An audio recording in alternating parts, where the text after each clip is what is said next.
कविता अपने माता पिता की बहुत लाडली थी। 3 बड़े भाइयों की बहन थी। कोई भी चीज मांगने पर उसी वक्त सामने हाजिर हो जाती। पूरे घर में रौब था उसका। पूरे परिवार और नौकरों पर राजकुमारी की तरह हुक्म चलाती थी कविता। स्कूल में भी पूरा रौब था उसका। बड़े घर की लाडली जो थी वह। ऐसे ही उसने कॉलेज में दाखिला लिया। उसके ठाठ बाट, बड़ी गाड़ी में आना जाना, हर दिन नया फैशन देखकर हर कोई उससे दोस्ती करना चाहता था। थोड़े ही दिनों में उसके बहुत से दोस्त बन गए। पूरे कॉलेज में उसकी अपनी ही एक पहचान थी। इन दिनों उसके घर एक रिश्ता आया। खानदानी लोग थे और पापा की पुरानी जान पहचान थी उनके साथ। कविता के साथ कोई जबरदस्ती नहीं थी, पर कविता ने फिर भी हाँ कर दी, क्योंकि वह अपने परिवार से बहुत प्यार करती थी। वह जानती थी कि वह लोग उसका अच्छा ही सोचेंगे। लड़के का नाम राज था। राज काफी पढ़ा लिखा और समझदार लड़का था।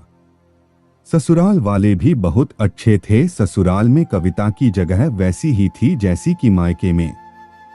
कोई भी कार्य कविता की सलाह के बिना नहीं होता था। सबकी लाडली बहू बन गई थी वह। फिर उसके घर एक बेटे का जन्म हुआ। राहुल कविता को जान से प्यारा था। पोता पाकर ससुराल वाले तो फूले नहीं समाते थे। कविता कभी कभी सोचती कि उसकी किस्मत कितनी अच्छी है।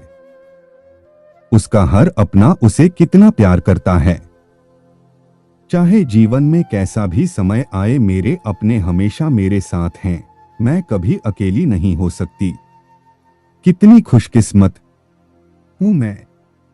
पर शायद कविता की खुशियों को उसकी अपनी ही नजर लग गई थी। एक दिन वह मायके जाने की जिद कर बैठी। राज को बहुत काम था, लेकिन वह फिर भी उसे ले गया।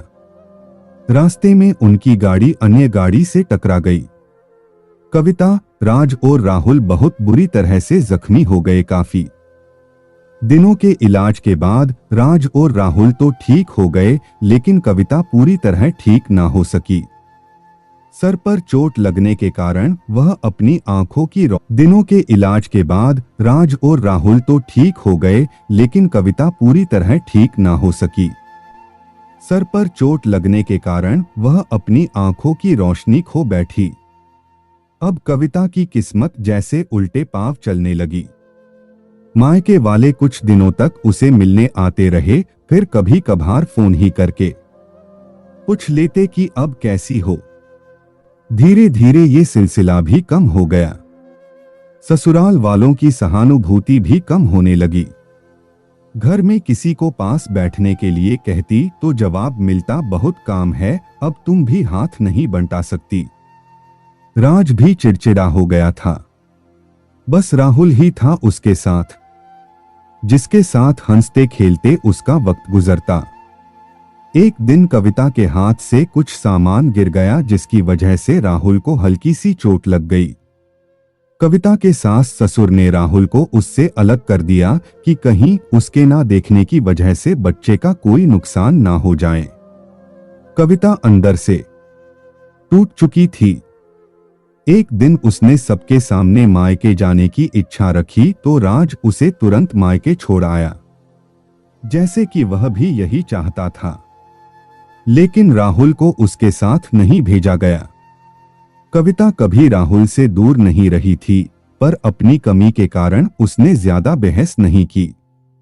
कविता को डोट लगा कि वह 3-4 दिन वहां रहेगी तो थोड़ा हवा पानी बदल जाएगा, क्योंकि वह कितने दिनों से कहीं भी बाहर नहीं गई थी। घर वाले भी इतने दिनों बाद उसे देखकर कितने खुश होंगे। कविता के घर पहुंचने पर सब लोग बहुत खुश हुए। खाने में सब कुछ कविता की पसंद का ही बना था।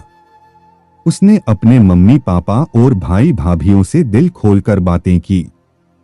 उनके छोटे छोटे बच्चे भी बुआ के साथ घुल मिल गए थे। रात को सोने के वक्त जब वह कपड़े बदलने लगी तो उसे पता चला कि उसका बैग तो बहुत भरा हुआ था। वह सब समझ गई। वह बहुत उदास हो गई। कुछ दिनों तक तो सब ठीक रहा, फिर जैसे सब बदलने लगा। सबका व्यवहार बदल रहा था। वह लोग जैसे थक चुके थे उससे। सब लोग घुमा फिराकर पूछ तो सब ठीक रहा, फिर जैसे सब बदलने लगा। सबका व्यवहार बदल रहा था। वह लोग जैसे थक चुके थे उससे। सब लोग घुमा फिराकर पूछने लगे कि राज कब आ रहा है, उसे ले जाने। वह बहाना बना देती, जबकि वह जानती थी कि उस घर में अब उसके लिए कोई जगह नहीं। कविता से चलते वक्त कुछ ना कुछ नुकसान हो जाता। थोड़ी बहुत टोकाटाकी उसे सुनाई देती। वह टाल देती। एक दिन उसके हाथ से लगकर एक कीमती फूलदान टूट गया। छोटी भाभी ने बहुत हंगामा मचाया। कविता के माता पिता रोज रोज के झमेलों से तंग आ गए थे। उन्होंने राज को खुद से फोन कर दिया। राज कविता को अपने घर ले गया। कविता को अपने परिवार वालों से ये उम्मीद ना थी। जिस कविता के कहे बिना घर में एक पत्ता भी नहीं हिलता था, उस घर के लिए वह अब बोझ बन चुकी थी।